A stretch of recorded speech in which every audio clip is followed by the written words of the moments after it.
Deixa eu me aparecer. Bem-vindo, querido. Muito obrigado pela sua presença. Salve, querido. Salve, Axé. Obrigado pelo convite. Muito bom estar aqui falando para a gente, para nós, nós por nós, falando de cultura preta, falando de literatura preta. Isso é muito importante para a gente. A gente sempre ressaltar o que é importante da persona negra. É a cultura, é a arte, é o conhecimento, é o saber, é o fazer, é a história, é a filosofia, é a antropologia, é nossa pele que ilumina a noite. A gente tem uma cor linda. Essa cor no céu, a gente vê as estrelas. Tem coisa mais linda do que aquela escuridão e ver a luminosidade de cada olhar, de cada pretinho, de cada pretinha, de cada pretão, de cada pretona, de cada ser existencial, de cada ser ancestral. Eu sou Marcos Cagé, escritor de literatura preta infanto-juvenil e literatura afrofantástica. Sou mestre em História da África, da diáspora e dos povos indígenas. Sou pedagogo e sou um apaixonado pela literatura preta. Essa literatura salva, essa literatura inspira. Eu sou prova viva de que literatura realmente salva. Literatura me tornou quem eu sou. Então, a literatura, para mim, hoje, é muito mais do que somente escrever. Eu digo que eu não faço só livros, apenas livros. Eu faço literatura como projeto literário. Fazer livros é muito fácil, é muito simples. Para mim, hoje, eu não faço apenas livros, eu faço projetos literários. Porque o projeto literário faz com que as crianças se modifiquem, vivam, inspire-se, é, se engrandeça, tenha grandeza com sua pele, com seu ser, né, com sua existência. E isso, para mim, hoje é fundamental. E eu gosto de dizer isso. Não vamos fazer apenas livros para só ler e colocar na prateleira. Quando a gente fala de literatura preta infanto-juvenil e literatura afrofantástica, a gente tem que fazer dessa literatura um projeto maior, porque a literatura infanto-juvenil é a maior literatura da existência humana, porque é nesse momento que nós entramos em contato com a leitura quando é criança. E a gente tem que entender que a criança, ela é um ser de existências e de experiências.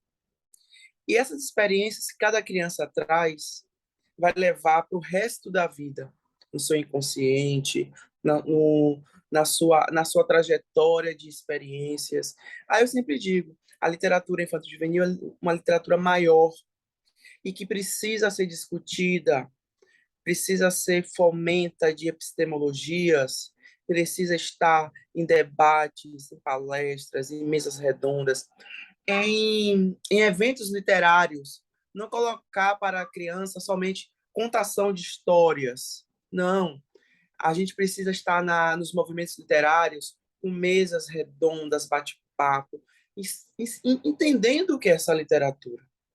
A nossa literatura preta, mas também a literatura indígena, a literatura asiática, a literatura, principalmente indígena também, né?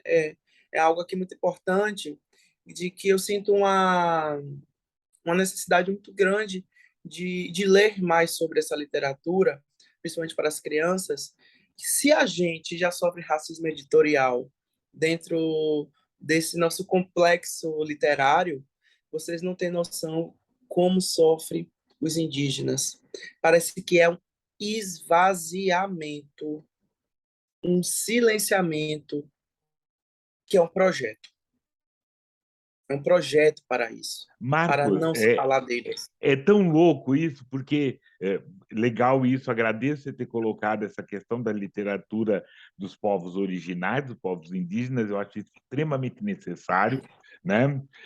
Ter essa discussão, ter todas as discussões, e principalmente essa questão da literatura infantil, literatura negra, literatura de autoria preta para crianças.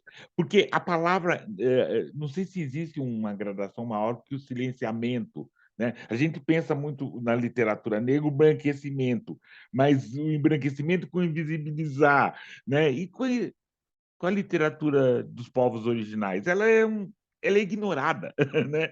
Não é muito Muito. é ignorada, assim, muito É mesmo. ignorada e não e parece que não é legitimada, né?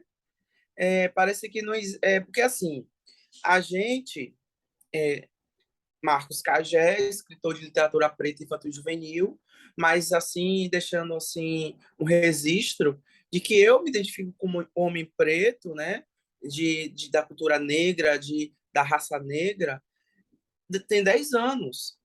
Isso foi negado, essa minha identidade, durante toda a minha existência, até meus 35 anos. Eu, não, eu também eu nunca, eu não sei dizer a vocês se eu me identificava como um branco, mas eu não tinha nenhuma identidade preta, né? Então, assim, e também deixar claro para o público de que não vamos romantizar quem somos, né? Não podemos fazer romantizar. É, eu venho de uma família sem estrutura emocional, sem estrutura cultural, e, e eu nunca, não lembro soube agora, há pouco tempo, com 45 anos de idade, quem é a história do meu pai, né? Então, assim, que foi me negado por minha mãe, mas aí são outros problemas e tal. É, e eu cresci sem nenhum tipo de identidade, cresci também muito dentro de uma perspectiva muito de seja homem, ter uma voz mais máscula, não sente assim, né? A questão do ser gay, né? Mexeu muito com toda essa minha estrutura familiar e tal, mas até hoje dizem que não, mas para mim não deixa de ser, né? Então, assim, fui colocado para fora de casa com 16 anos, mas disse porque eu era rebelde. Mas para mim é por causa da sexualidade. Finalmente fui colocado para fora de casa com 19, né? Aí foi aí quando eu entrei na faculdade, aí que já comecei a trabalhar, ganhar dinheiro. Eu já trabalhava também, né, e tal. Então, assim, e nunca tive nenhum tipo de apoio familiar para me tornar quem eu sou hoje. Mas eu tive uma família que me adotou, que essa família, aí eu vou entrar nessa questão do racismo. Essa família, que era minha vizinha, e a Alice, ela era uma amiga, é uma amiga.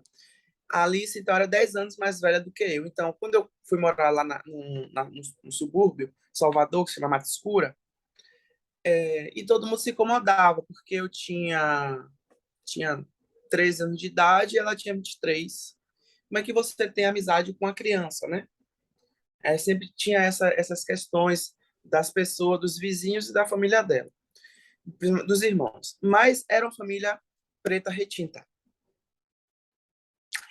E essa minha tia, que faleceu tem uns 4 anos, 5 anos, ela era uma mulher viúva, era professora do Estado, e também era pensionista da Petrobras. Tinha 5 filhos. É aquela mulher batalhadora.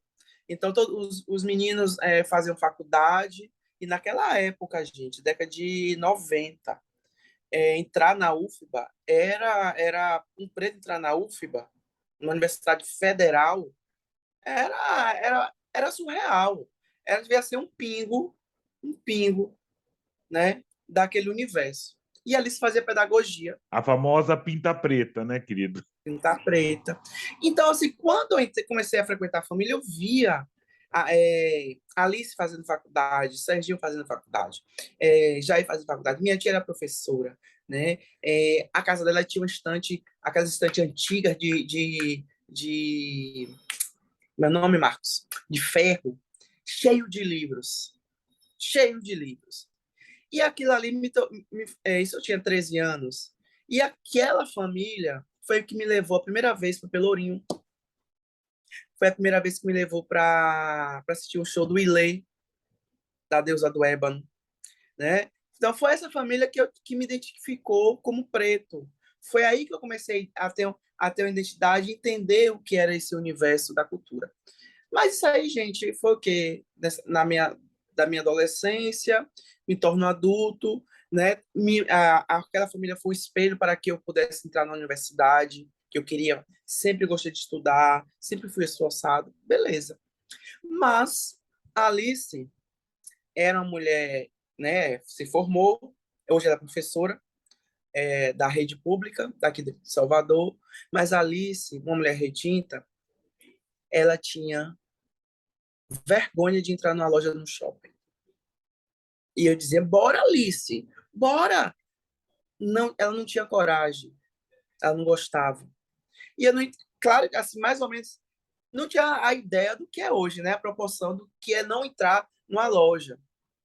E a gente tinha um grupo de amigos e a gente dizia assim, não, Alice, a gente fazia, bora fazer um lanche no shopping,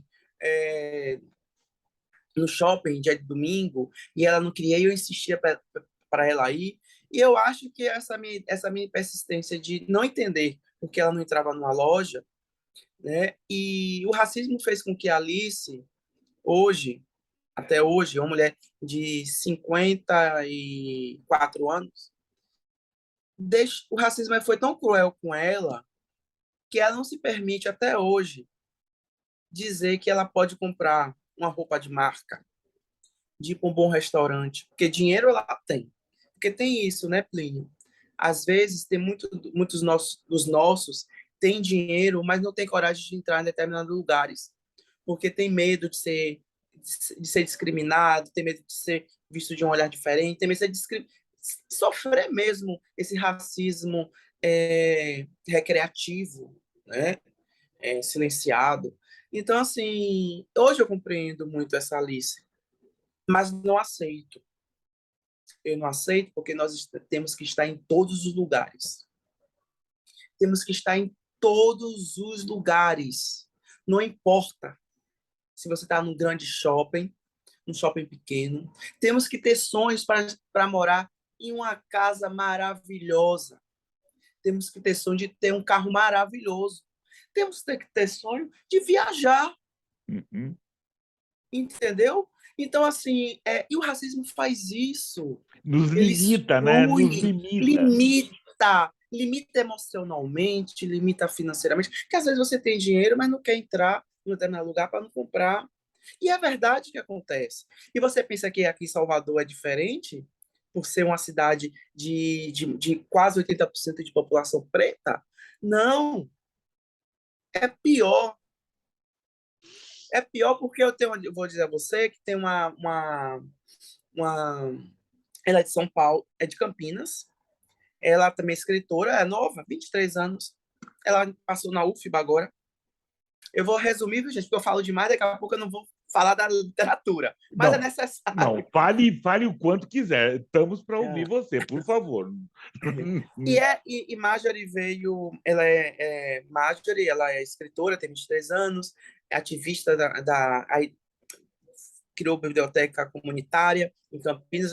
Desculpem, mas eu não sei a região que ela morou. Ela passou na UFBA aqui em Ciências Sociais. A gente conversando, e ela ficou surpresa que ela veio para uma Bahia pensando que era uma Bahia. Eu vou os meus, né? Para Roma Preta, mulher. Negra, né? Para Roma Negra, para essa coisa toda. E não foi isso. É. E aí, você está me entendendo? O que é morar num país extremamente racista? Eu, assim, eu até hoje eu não sei dizer exatamente fisicamente. Eu já sofri racismo editorial. E eu ouvi também algumas pessoas, já algumas frasezinhas, né? Ah, você chamou essa pessoa para participar de um evento só porque ele faz literatura preta? Isso para mim não deixa de ser racismo, né? Uhum. Porque se você faz essa conotação, ah, você só chamou ele porque ele porque só é para preto, literatura preta, né? Então não deixa de ser. Mas sofrer mesmo na pele o que é o racismo, não, porque você acredita que muita gente me vê como branco. E você sabe que isso foi uma dificuldade para mim muito grande. Essa minha identidade que eu resgatei e foram várias identidades foram vários resgates, né? Resgate de identidade étnica e de ancestralidade, porque é muito importante elas duas chegarem juntas. Sofri homofobia, eu sofri bastante, sofro até hoje, né? Família, e vai, como eu falei no início. E, e esse racismo eu ainda não consegui compreender que, por eu ser mais uma tonalidade, né? A questão da colorização, né? A questão de eu ser uma... Não me verem negritude em mim. Até os nossos não me verem como um homem preto, aí querem dizer assim, não diga então que você é preto, fala que você da raça negra de pele clara. Eu digo, eu vou falar como eu quero. Eu me identifico sim como homem preto. Minha melanina, ela é mais clara, mas eu vou me identificar assim. Eu não vou ficar procurando termos de moda, porque o IBGE começa a colocar, ou porque vem um pesquisador e diz, você tem que falar assim, você não pode falar assim. Não, eu vou me identificar como eu acho. E eu não estou errado. Então, tudo isso é muito forte, porque isso reflete nas literaturas, Eu acho que tem que refletir. Tem que né? refletir. E refletir nessa minha literatura é uma reflexão, uma refletir e uma reflexão positiva, porque eu me tornei escritor de literatura preta infanto-juvenil porque eu não pensei que eu seria um escritor, né, do público do gênero infanto-juvenil, porque eu tinha feito meu primeiro livro, um ensaio, falando sobre o que são contos afro-brasileiros. E, diante disso, eu pensei que ia seguir a cadeira acadêmica, né? Antes de entrar no mestrado, eu sempre dizia que eu era um pesquisador autônomo, mesmo sem um título e sem uma instituição. Hoje eu sou um pesquisador também, né? Que eu pesquiso o termo literatura afrofantástica, o que é essa literatura, o que ela propõe a ser. Então, assim, quando eu pensei que eu seria de outro gênero, aí vem o racismo. Mas o racismo, vou dizer uma coisa para vocês, ele não, ele não é a essência da minha produção. Eu, quando escrevo, eu não tenho nenhuma preocupação de escrever querendo combater o racismo. O racismo não me dá energia nem alimento para produzir. O que me dá energia e me alimenta para escrever é a cultura preta. É os pretinhos e as pretinhas, os olhares que eles têm, as perguntas que eles fazem. É idealizar na minha literatura, nas minhas ilustrações, uma mesa farta, que uma criança preta abra um livro meu e veja que tem uma mesa com fruta, com bolo. Isso que me incentiva a ser esse escritor. Não é esse racismo que vai dizer, que vai me controlar, que vai me induzir, que vai me dar encruzilhadas. Não vai ser ele, não. Quem me dá a encruzilhada de ser quem eu sou e que eu pretendo ser é a cultura. Mas é isso, Marcos, isso é muito legal, eu agradeço mesmo você reforçar isso, porque essa é a ideia que a gente faz de literatura negro-brasileira, literatura afro-brasileira, literatura de autoria preta, ela não é monotemática e, como você falou, ela não é dirigida ao racismo, ela é dirigida à cultura, né, negra, afro-brasileira, negro-brasileira, a cultura desse povo preto. É, É isso. isso. E aí, o que acontece? Eu, em 2013, vou num shopping comprar um livro para dar de presente a uma amiga é, e entro na livraria para buscar um livro, né? Ela tinha 7 anos na época, né? Então, o que acontece? Eu entro na livraria tentando procurar um livro visível na mesa, porque a livraria, que era a antiga Saraiva, que já faliu, tinha umas mesas e tinha um espaço só para literatura infantil, somente, né? Tipo uma sala. E eu entrei, fiquei olhando, e eu não vi nada nas prateleiras, não vi nada na mesa, não vi nada nas estantes, nada visível de um protagonismo preto. Nenhuma menina, nenhum menino, nenhuma família, nada. O que é que eu fiz? Poderia ter pedido um auxílio à vendedora, ela podia me indicar um livro, eu poderia comprar esse livro, ou se não tivesse, poderia encomendar e eu pegar. Mas eu me incomodou porque eu não queria isso. Eu não queria pedir auxílio a uma vendedora para dizer assim, eu queria um livro com protagonismo preto, uma criança preta com protagonista. Eu não queria pedir esse auxílio. É errado. Eu queria ver, eu queria estar nas minhas vistas. Então, e olhe que é Salvador. O que é que eu fiz? Saí daquela livraria e fui comprar uma caixa de chocolate para ela. Eu poderia também, Plínio, ter comprado uma literatura fabulada, né? Com personagens de fábulas, com animais e tal, mas eu fiquei extremamente pensativo. Não foi nem raiva, porque talvez a raiva se eu tivesse não me tornaria quem eu sou, porque eu trabalho muito com amor, eu trabalho muito com a paixão, eu trabalho muito com o sentimento do positivo. Se eu tiver raiva de uma pessoa, eu tenho ali, depois passa. Pode ficar mágoas, pode ficar um pensamento, mas eu não gosto. Eu gosto de trabalhar assim, eu gosto de abraçar, eu gosto de tocar a pessoa, eu gosto de dar um beijo, mesmo que eu não conheça, eu sou assim. Aí eu saí dali, comprei o presente e fiquei com na minha cabeça. E fiquei pensando e tal.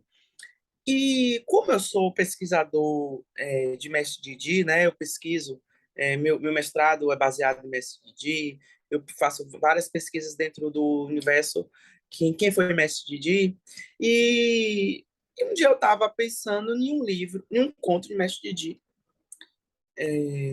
Por favor, querido, contextualiza para gente quem é Mestre Quem é Mestre Didi, Didi? por favor. Mestre Didi nasceu em 1917. Ele vem de uma família, descendente de uma família real que fundou a cidade de Queto, na Nigéria. Uma das 7 famílias que fundou a cidade de Queto. Mestre Didi é um grande artista plástico que morreu em 2013. Um homem que fez várias exposições em todo mundo, praticamente todos os continentes.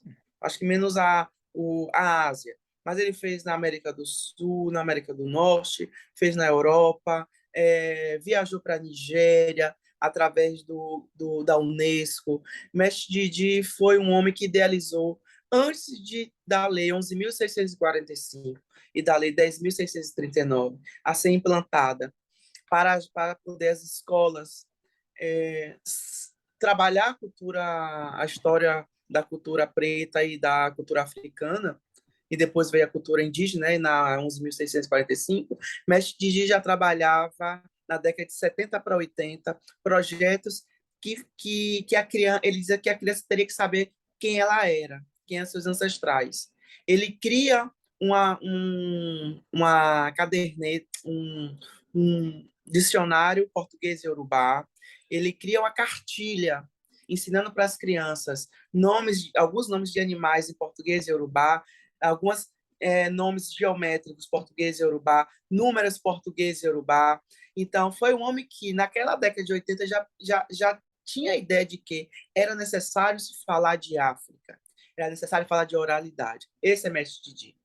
E Mestre Didi foi um grande escritor também, da literatura oral, e passava para a literatura escrita, de grandes contos, que trazia esses contos. Por exemplo, quando ele cria os contos Nagô, foi quando ele chega da África, ele ficou um ano, em 1967, quando ele foi com Pierre Verger e Joanita Albi, que é sua esposa. Ele ficou um ano. E nesse um ano ele trouxe várias memórias. Dessas memórias ele criou um livro chamado Os Contos Nagô. Então, esse é Mestre Didi, um grande homem, um homem à frente do seu tempo. Foi um homem que criou o primeiro afoxé daqui da Bahia, quiçá do Brasil, que é o Pai Borocô. Isso, se eu não me engano, na década de 30. Não sei exatamente a data certa, mas ele nasceu em 1917, 1930, 31, 32. Ele criou o Pai Borocô, ele criou criança. Quando ele completou a maioridade, com 18, 17 para 18 anos, junto com alguns amigos da comunidade que hoje ainda existe, esse bairro que é o São Gonçalo, do Retiro, e que também ele vem de uma origem religiosa que é do Axé ao Funjá. Então, Mestre Dina criou esse afoxé, né? E esse afoxé depois se tornou uma associação, que é do Pai Borocô. Então, esse é um homem intelectual, orgânico, um homem, um escritor, um grande artista plástico. Então, esse é Mestre Didi, é quem eu pesquiso e quem tudo eu devo, porque foi ele que me salvou, ele que me tornou, porque quando eu não sabia quem eu queria ser, que eu estava perdido, foi a literatura dele que me salvou. E eu disse assim, as pessoas precisam conhecer essa literatura. As pessoas precisam saber o que é um conto preto. Na época eu chamava literatura afro-brasileira, né? Eu ainda utilizo esse termo. Existem algumas pessoas, é isso que eu digo, viu, Plínio? Existem muitas questões modísticas. As pessoas falam, não se usa mais esse termo. Aí eu disse assim, mas eu vou usar, sabe por que eu vou usar? Porque aquela pessoa que me tornou quem eu sou e quem eu pesquiso, ele nomeava essa literatura afro-brasileira. Então, eu não vou deixar de falar dessa palavra. Claro, hoje eu tenho outros termos, eu conheço, eu sei, me importo com isso, mas eu não posso esquecer o que é pesquisado e falado. Então, foi aí que me tornou quem eu sou, né? Essa pessoa religiosa, né? Ele é da religião dos Egugum, que não é candomblé, é a religião que eu poderia resumir mais fácil, traduzir a religião dos ancestrais, que nomeia, que, que abraça, né?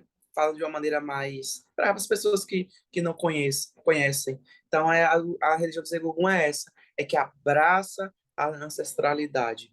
E ele é um Axipá, né, da cultura do Axipá, que foi criado na década de 80, dentro dessa família, que foi a família que criou, uma das 7 famílias que criou a cidade de Queto. Muito importante, né? Um homem que tem descendências nobres. Aí sim que vamos entrar na literatura, né? Você estava É, contando que você saiu lá, foi comprar uma ah, caixa de bombom e resolveu contar uma história ótimo, do Mestre Didi. ótimo. Eu fiz a Sim, aí interrupção, tinha que lembrar ótimo. onde você parou, por Não, você tem que favor. fazer isso porque eu raciocínio tanto e rápido. Aí, assim, aí eu saí, comprei, dei a caixa de chocolate e foi na minha cabeça.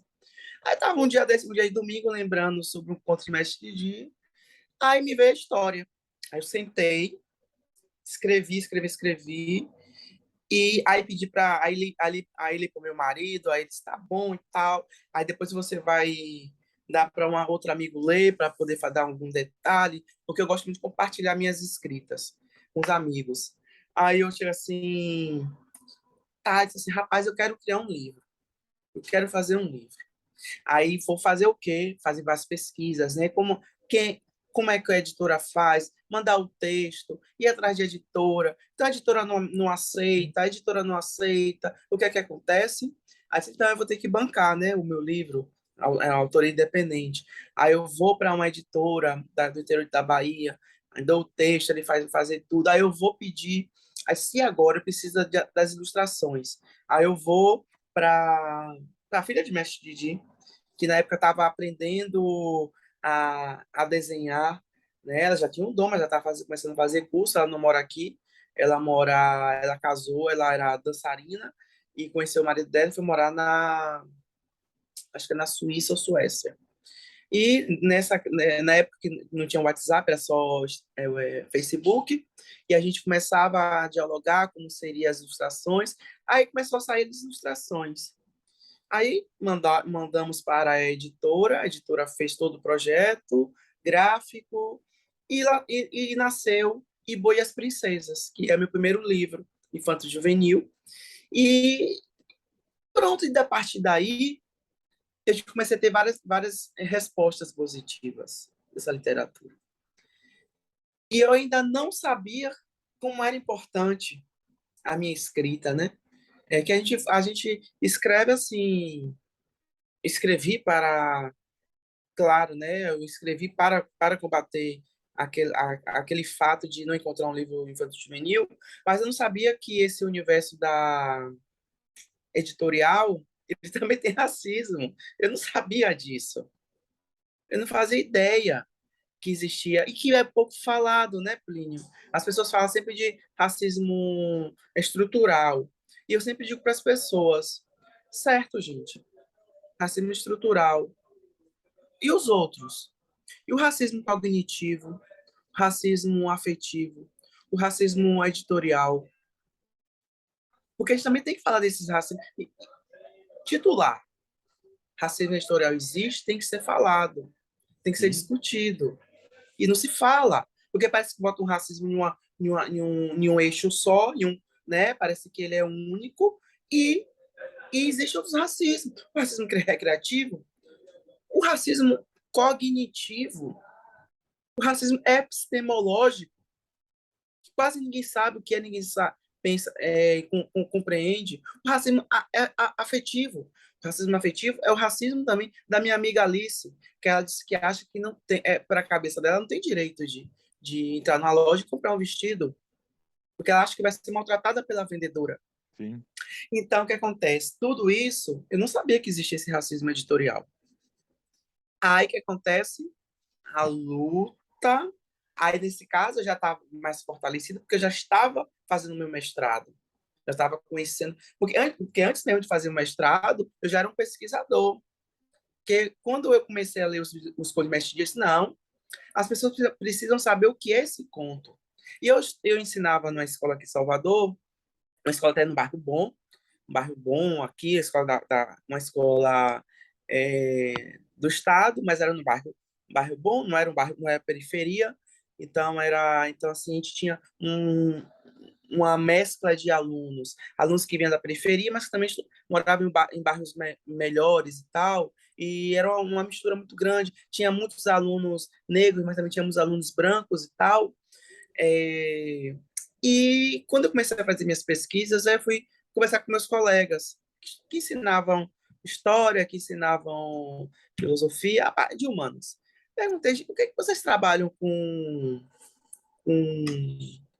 leitura? Na época, não falava literatura, eu falava contos. Você trabalhava com um conto negro, de negro, pessoas negras, com cultura africana? Não, não. Você sabe o que é um conto africano? Não, não.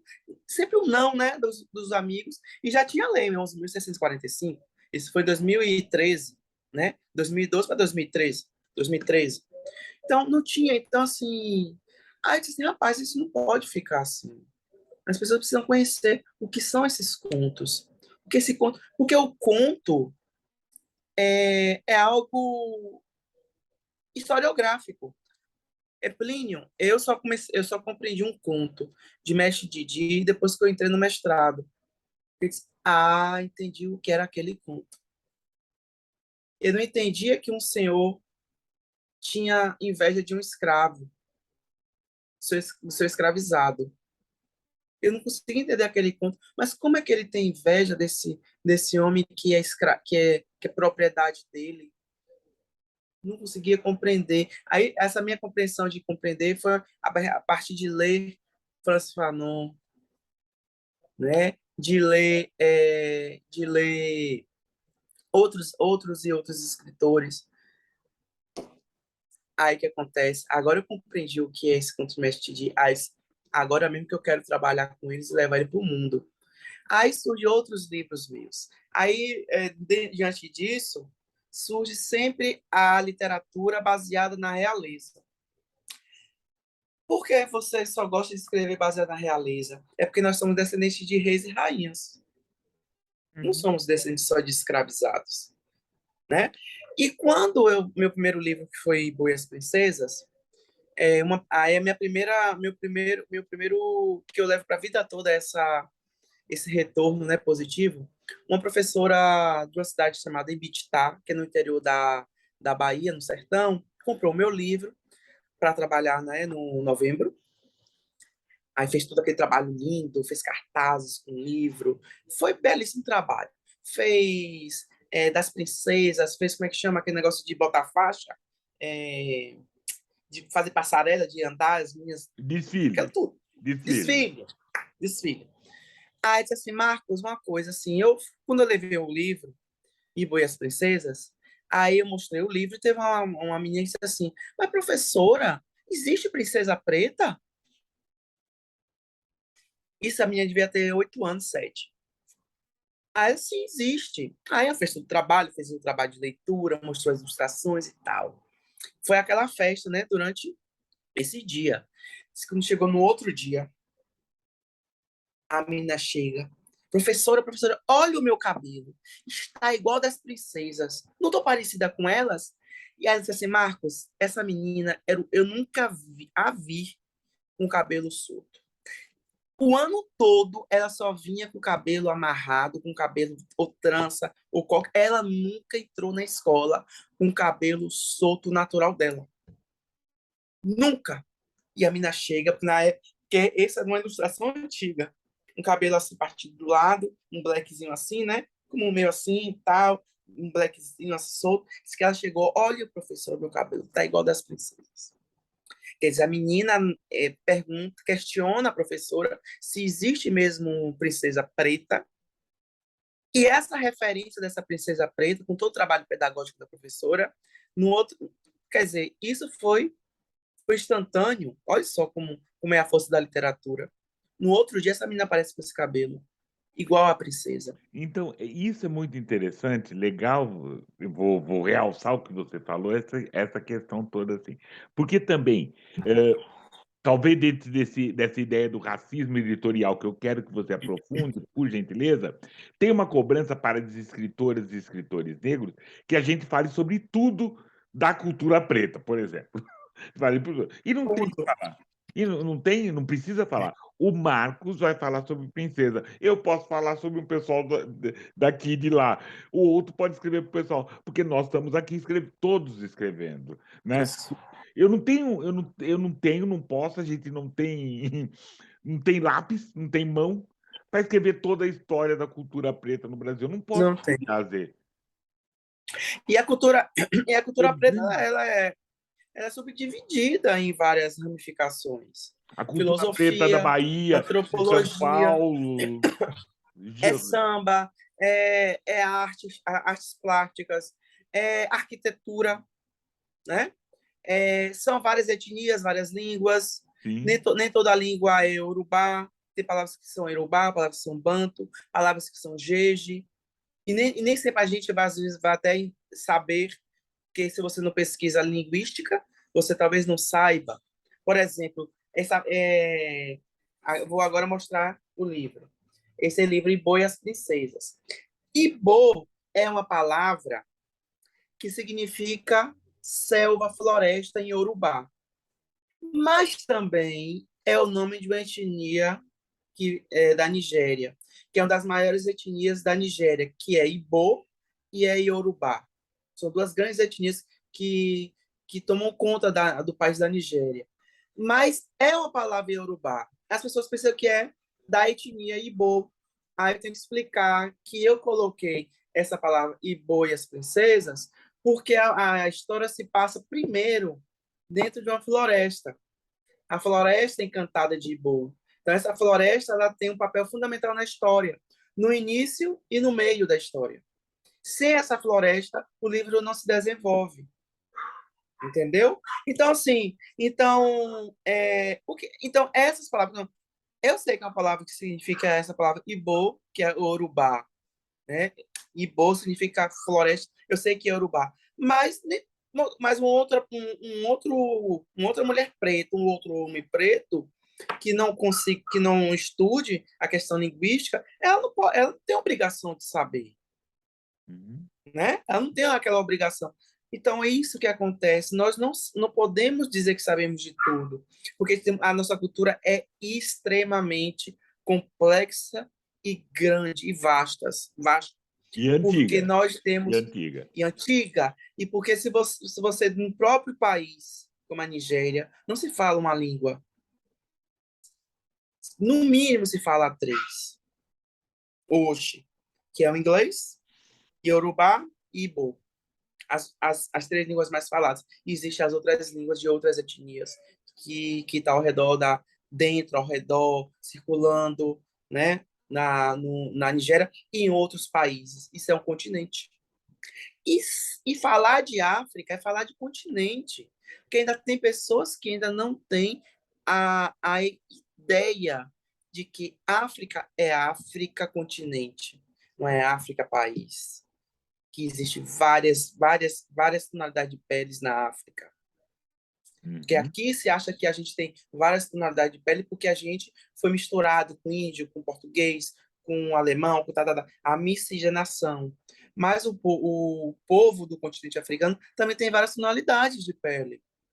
Altura, Ninguém, tem várias culturas e alturas, línguas, vários corpos pretos. corpos, várias artes, várias arquiteturas. Sim. Então, isso é muito complexo para algumas pessoas que não querem compreender. Aí vem essa questão do racismo editorial. O racismo editorial, ele é tão cruel que ele é assim. O que está na moda é de preto, né? Tá. É de preto, tá. Ele é preto, ela é preta. Mas vamos falar do que está na moda. Vamos falar de princesas e príncipes. Mas eu queria falar sobre uma criança cega, protagonista, e preta. Não, não bote ela cega, não, bote um amiguinho cego. Não bote ela cega. Ou senão, a gente vai encontrar muito pretos antagonistas na literatura enquanto juvenil. Eu estava vendo na estante de falar com você, uma editora, nem sei o nome, porque eu acho que foi daqueles comerciais do Instagram. Aí eu estava vendo vários livros dela e disse assim: olha, esse livro é de cota. Aí, assim, ele botou uma menina ruiva, um menino de cabelo louro e tinha um pretinho. Mas o restante das crianças eram todas brancas. Só mudou a cor. Um do cabelo era cabelo ruivo, outro era louro, cabelo preto. E tinha um pretinho, cabelo black. Beleza. Abriu outro livro, tem tudo branco, personagens. Aí vejo um outro livro, aí tem uma menina preta, mas não tem um menino. Aí tem um grupo de. Então, são cotas que colocam nesse livro infantil. E esse racismo editorial ele é tão cruel que quem produz essa literatura, o preto escreve, mas quem vai ilustrar normalmente são os brancos, que nos pintam, vai colorir a gente. E às vezes eles nos representam de uma forma cari, cari, como é, gente? Caricrata, Caricata. né? É. Caricata. Então, Cata. caricata, cata. Ou bota com narigão, ou bota com a bocuna, ou não consegue achar uma textura em um traço para criar um cabelo nosso, né? E a maioria dos livros que tem homens, esses homens não têm barba. É sempre a pele do negro sempre acinzentada. Ou, quiçá, eu vejo que eu disse, meu Deus, eu nunca vi preto vermelho, que eu vi um livro desse. E de uma grande editora, não é editora pequena, não. Meu Deus, um preto vermelho?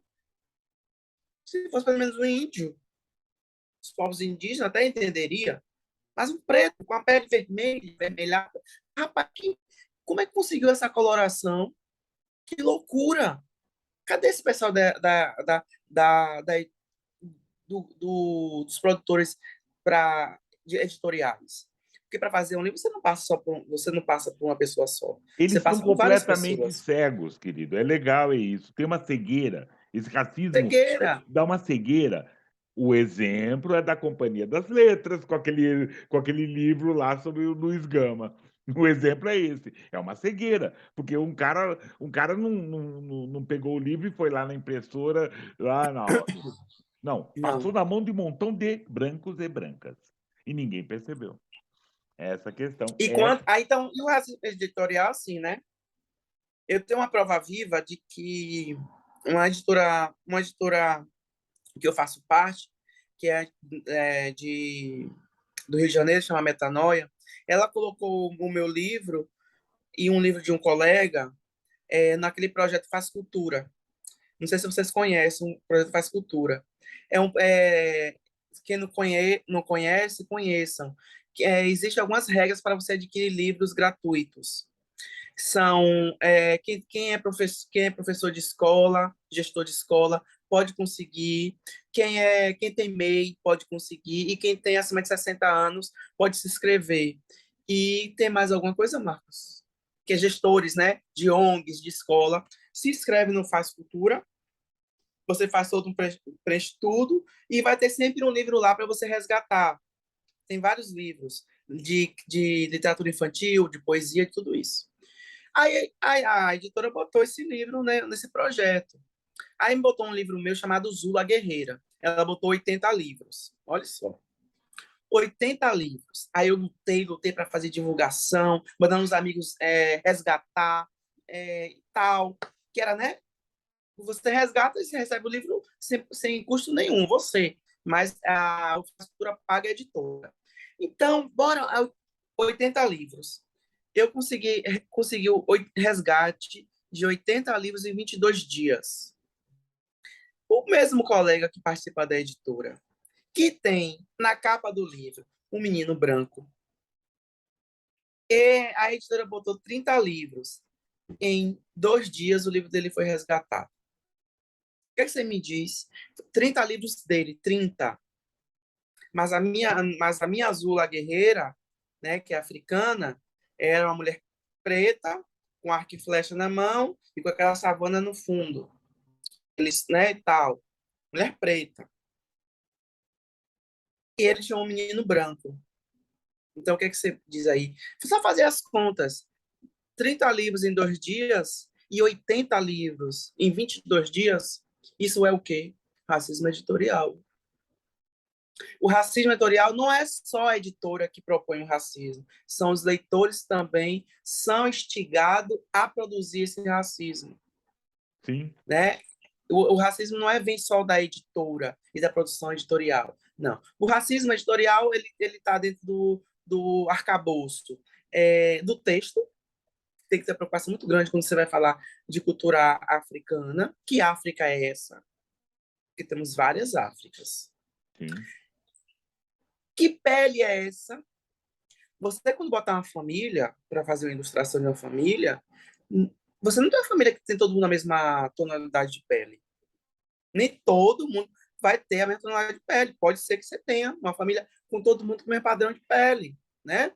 Mas a maioria da família não tem a mesma tonalidade de pele. Nem toda a família tem a mesma textura de cabelo. Nem toda a família tem os corpos iguais.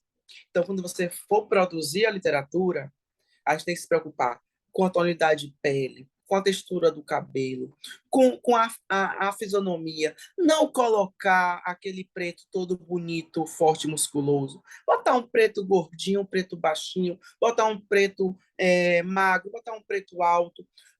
Trabalhar com a questão das roupas, trabalhar com a questão da vestimenta. Tudo isso é pensado de uma forma para combater o racismo. Se você não pensa dessa maneira, o racismo editorial ele vai permanecer, porque ele permanece desde a produção do livro até a venda, até que chega à sua mesa, à sua mão.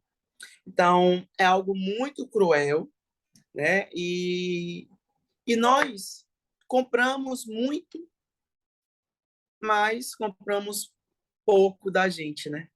Sim. Compramos muito, mas de poucos da gente. Pouco. Por isso que eu digo sempre, leiam escritores negros, comprem livros de escritores negros e escritoras negras. Não adianta a gente querer combater e produzir a literatura se a gente não faz da gente um movimento, né? Esses corpos precisam se movimentar. Aí pronto, né? E disso, que esse aqui é E Boi e as Princesas, esse é o meu primeiro livro, mas esse aqui já é uma edição nova, né? Edição que, por exemplo, o primeiro livro, ele não me contemplava mais. Foi o primeiro livro, eu comecei a aprender tudo que eu sei hoje é através de experiência, de pesquisa, de estudo. Então, as minhas primeiras ilustrações não me contemplava mais. Aí, quando eu fui fazer esse livro aqui, aí eu disse assim para minha ilustradora, eu abri aqui a página, olhe, eu quero, eu quero, vou botar aqui, eu quero as minhas princesas e a rainha, belíssima, cheia de joias, cheia de ouro, cheia de pedras preciosas. Aí ela fez essa ilustração. Dá para ver? Linda. Dá, sim. Então, e eu disse para ela, e eu quero a rainha com cabelo, eu quero a princesa com um cabelo e a outra com outro cabelo. E eu quero elas todas bonitas e cada um com um tipo de vestido e com desenho. Porque tudo isso aqui dá trabalho demais para fazer. Então, assim, se eu quero, assim, eu quero as meninas mesmo. Eu quero que elas são princesas, que são em beges, mas eu não quero que elas sejam parecidas. Eu quero que uma seja um pouquinho maior, tal. Então, assim, e eu quero, aí a ilustradora disse assim, olha, não bote eles descalço não, viu? Eles usam sapatos, sandálias. Eu já fui avisando, eu nem dei espaço, ela dizia assim, os Marcos, eu sei. Por quê? Porque eu já peguei ilustrador meu que disse assim, mas Marcos, o sapato, eu digo, sim. Ô, gente, o povo, e homem preto também, viu? Aí você percebe o que faz no imaginário, a colonização faz no imaginário de uma pessoa preta, né? E não é uma pessoa, dizer assim, que não é alienado, não, né? Então, assim, quando ele foi ilustrado, eu digo assim, "Ué, mas ela tá descalça, isso foi um outro livro. Não, eu digo, não, rapaz, tem que ter uma sandália, uma coisa. Mas não é isso da colonização? Sim, é claro, o livro se passava nos séculos atrás, mas eles calçam sandálias. Hum, Eles têm sapatos. Tá entendendo como é? com Então, certeza. a preocupação que a gente tem com o texto. Quem tem preocupação com o texto? E eu tenho uma preocupação muito grande com o meu texto, porque como eu trabalho muito com realeza, os meus livros sempre trazem a realeza, eu gosto de trabalhar também os nomes africanos para os meus personagens. Quando eu vou criar a história, normalmente eu não crio um nome, né? A história vem, a personagem, papá. Aí eu sempre, depender, deixo o nome em branco para depois eu pesquisar. Aquele personagem, como ele é? Qual é a característica dele? Como ele é, a personalidade? Ele é tirano?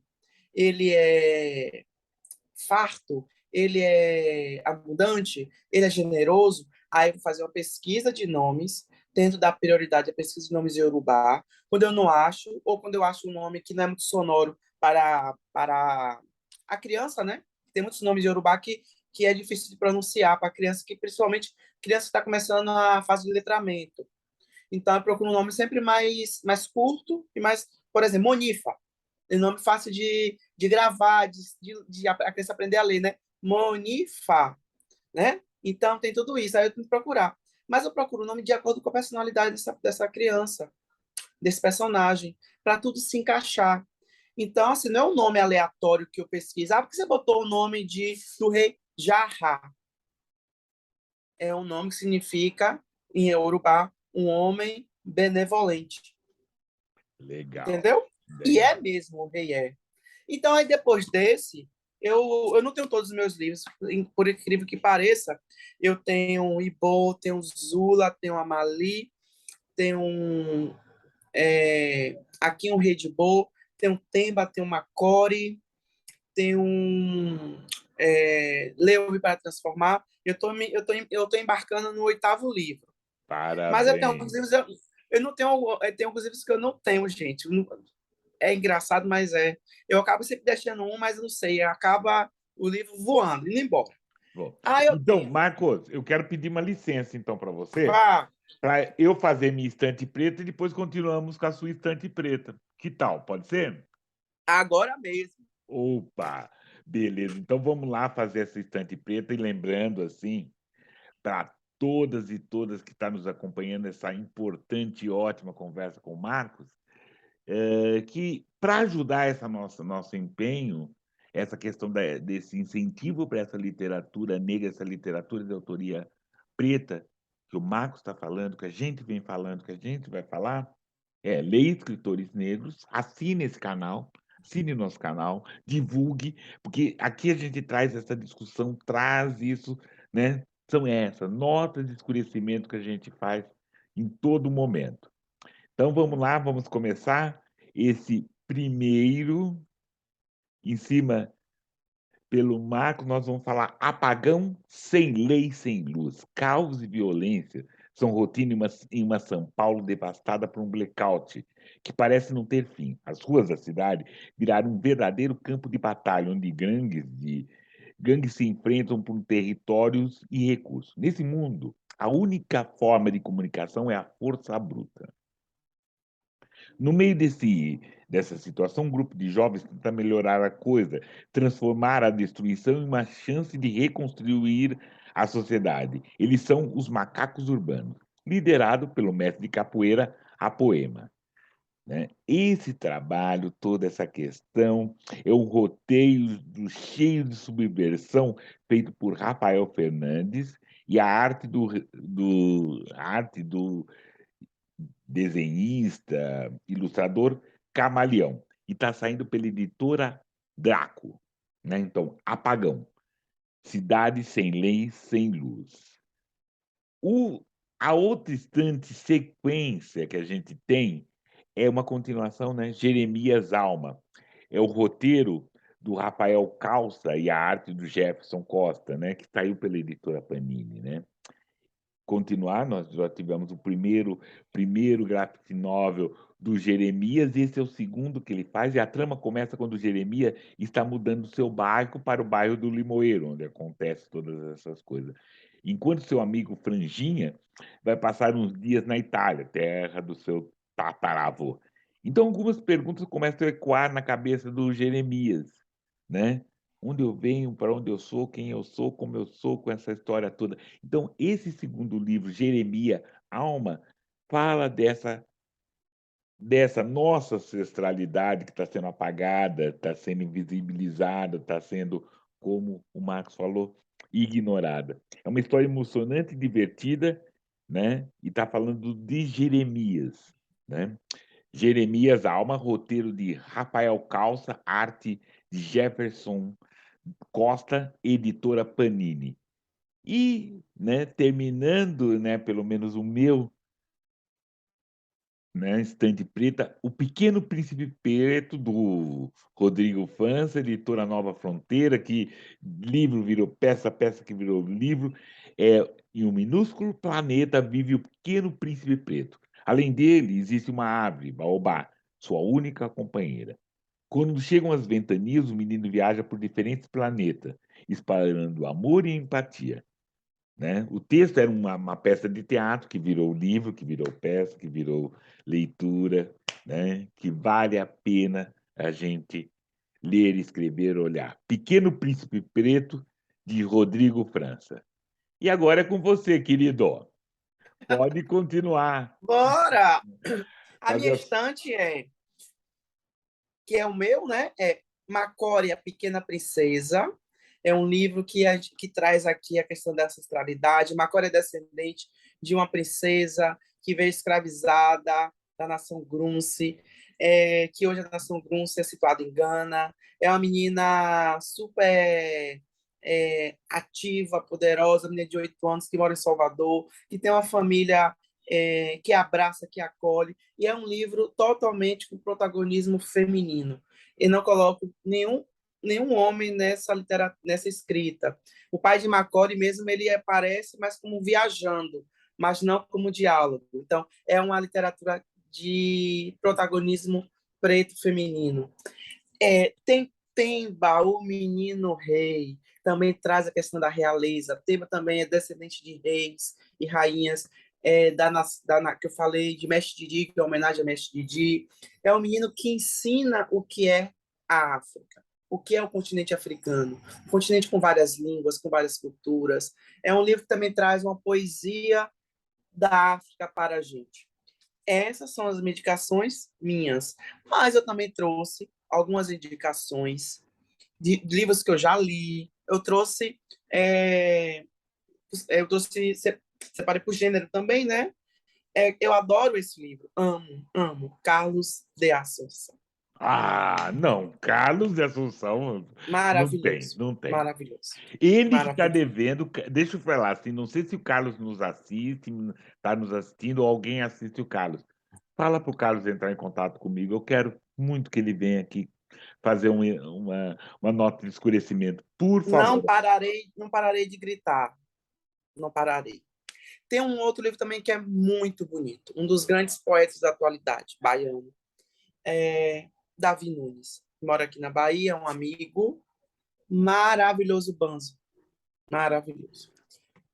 Chover, eu vou deixar para os infantis para o último.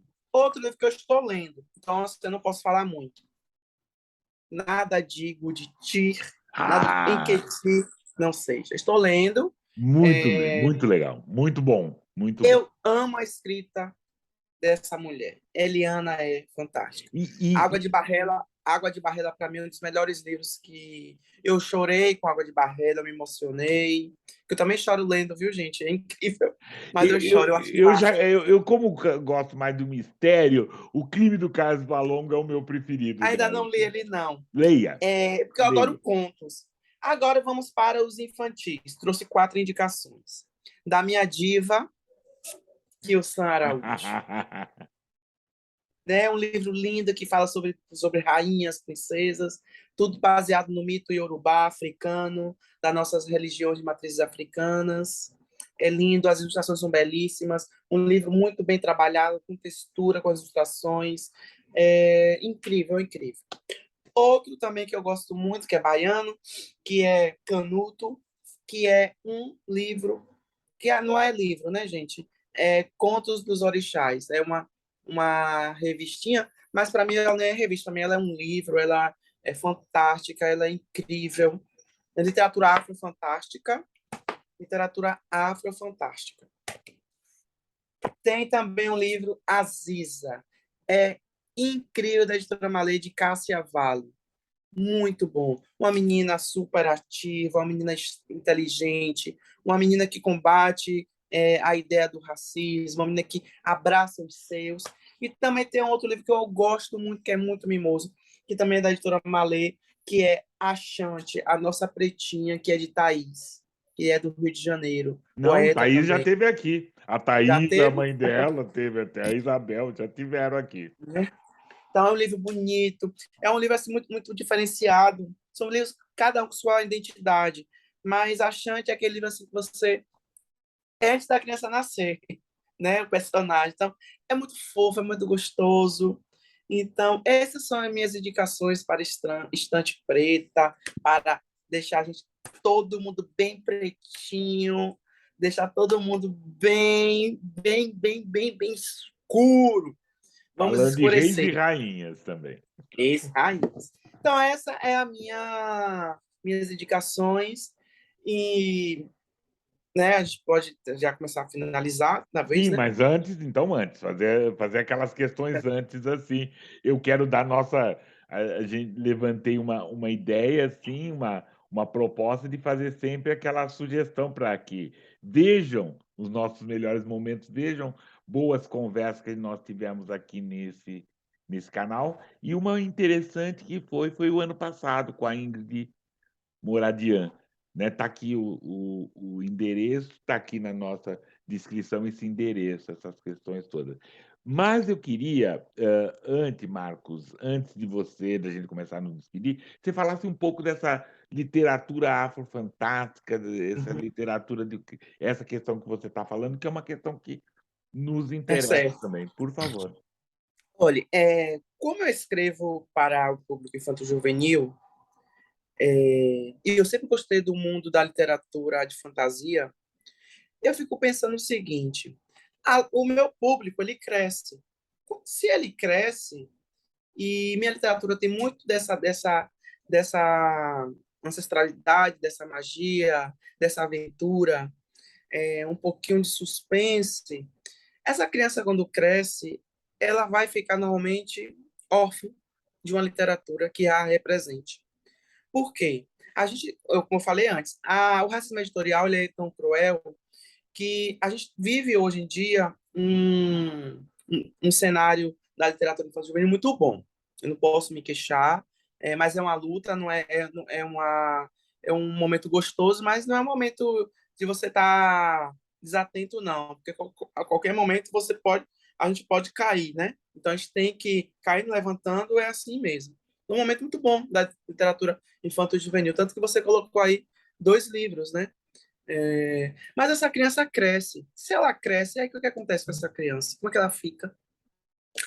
Ela vai. Aí, então, se aquela criança gosta de um gênero que eu escrevo, que, por exemplo, esse aqui mesmo é um livro, que eu vou mostrar uma cena aqui que eu gosto muito. Então, se você ter uma ideia. Deixa eu ver, Marcos.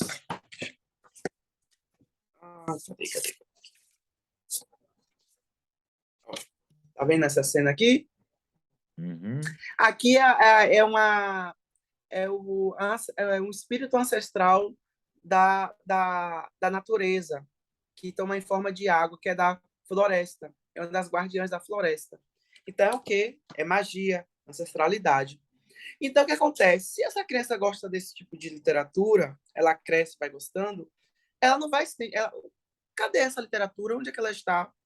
Se você não encontra muito livro dessa temática, temos alguns escritores como Fábio Cabral, não sei se você conhece, que é de São Sim, Paulo, que é sim. maravilhoso.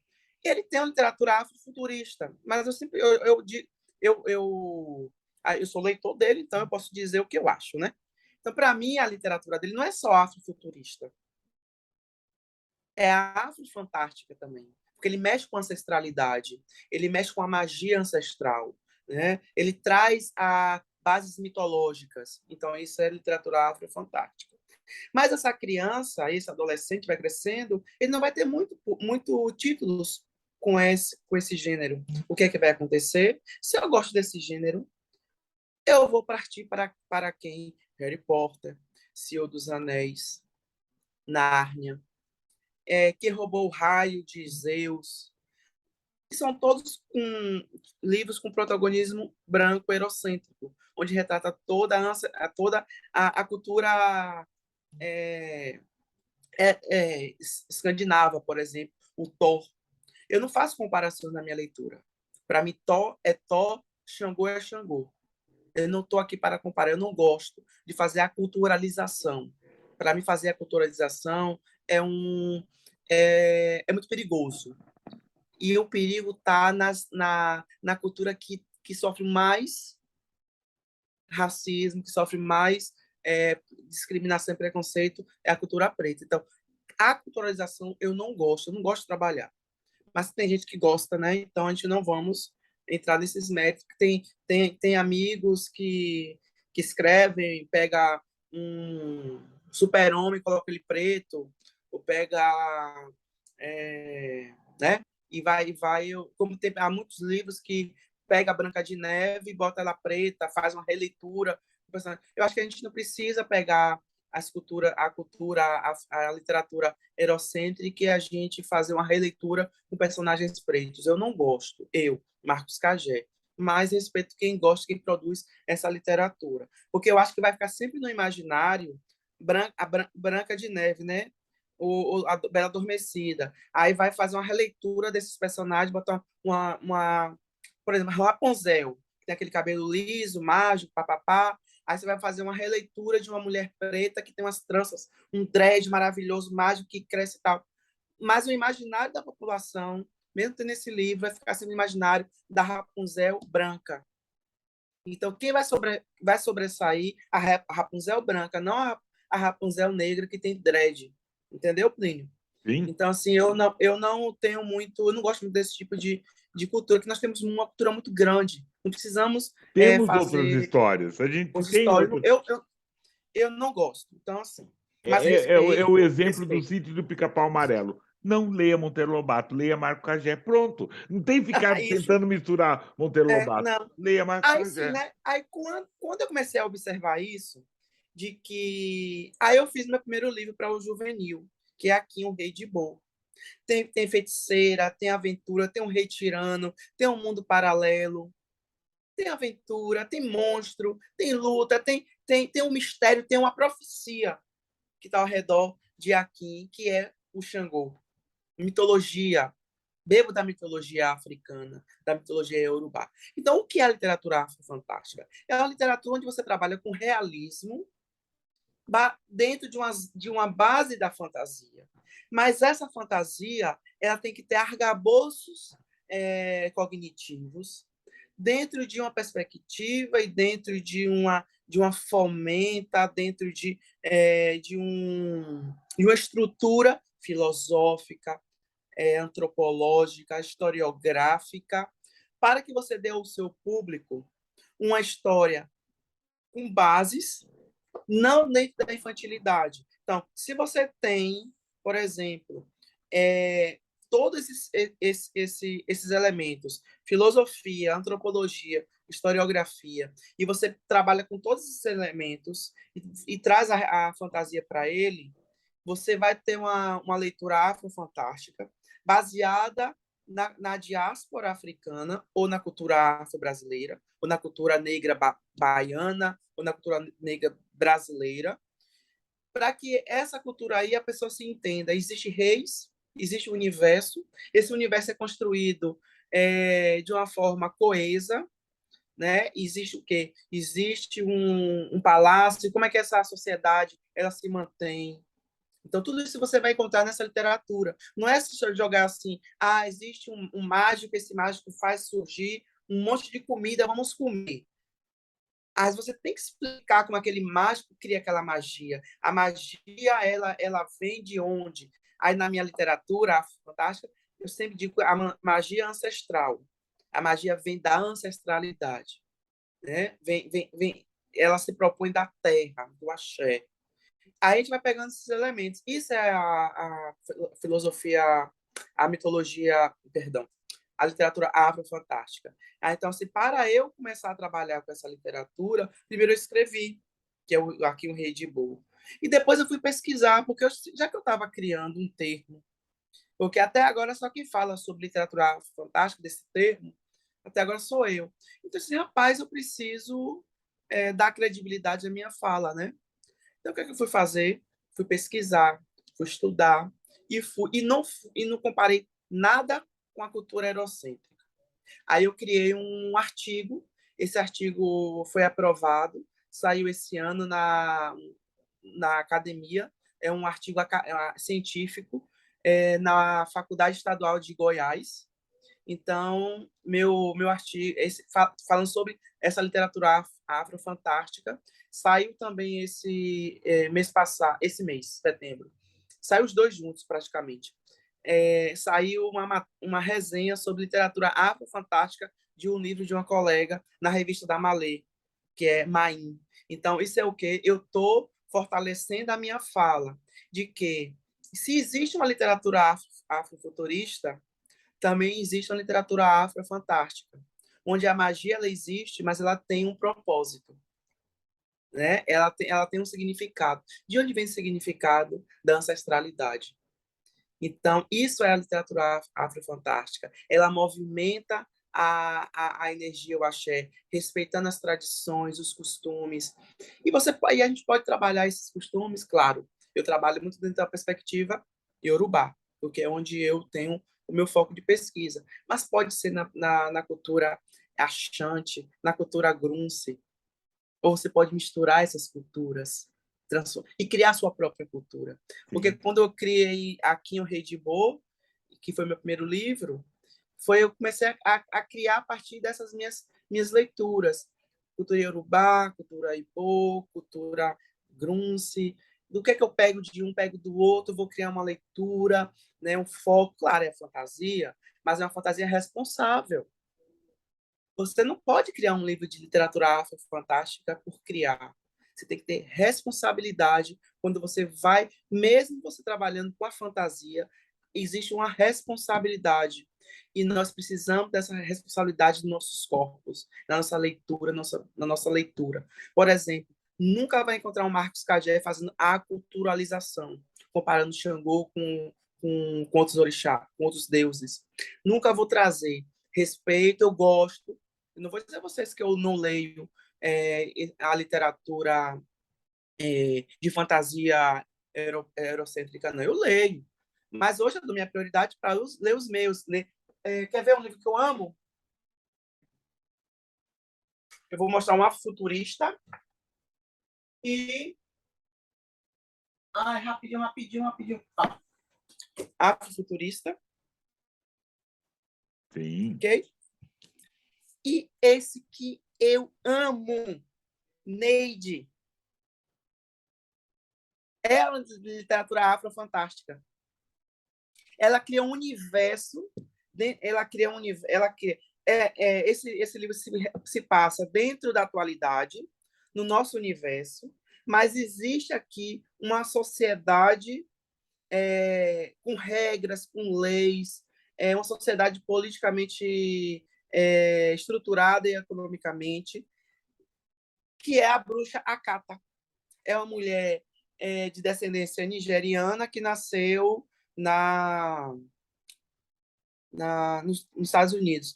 Talvez alguém. Eu não vou falar isso, não vou confirmar, porque eu me esqueci. Mas ela tem procedência, ela é de origem nigeriana. Eu não sei se ela nasceu na Nigéria e se tornou americana.